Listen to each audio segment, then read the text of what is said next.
လမ်းမှာဆရာစာရွက်တရက်ကောက်ရတယ်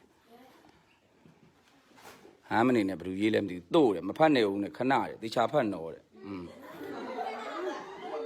မစိုးနဲ့ကိုယ့်ကိုစာရေးငါဖတ်ကြည့်ဦးမယ်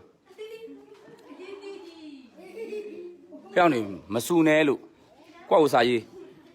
မွေပွေးတိုင်းဒေတာကြီးဟာလင်းမွေမြို့နယ်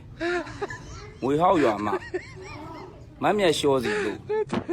တို့အကြောင်းမညီညွတ်လို့ဘောင်းမီချုပ်ပြီးရေးသားလိုက်ပါဟာ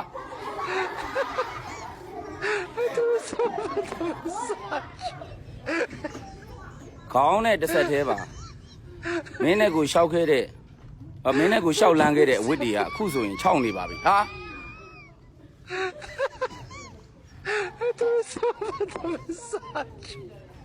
ဘာတော့အင်ကြီးမီးတော့အရင်လိုကိုနဲ့မင်းပြန်ပေါင်းနိုင်ဖို့ကလေကောင်းချင်းဆန်တွေကဈေးတက်နေပြီဟာအချစ်ရဲတဲ့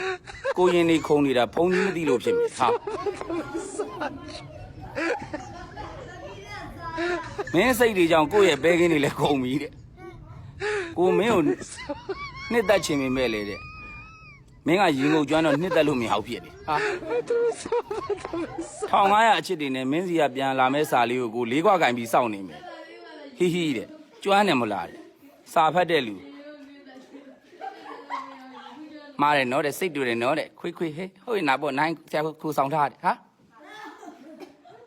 ရေးတဲ့သူခွေးမာတယ်ဒီကလည်းစာပြန်ထားသေးတယ်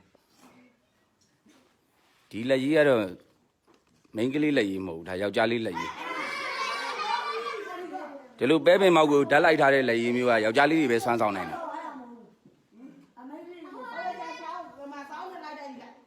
ဟုတ်ပြီဒီကိစ္စကိုဆရာစားပလင်းနှင်းမကိုခေါ်ပြီးတော့ပဲမေးလိုက်တော့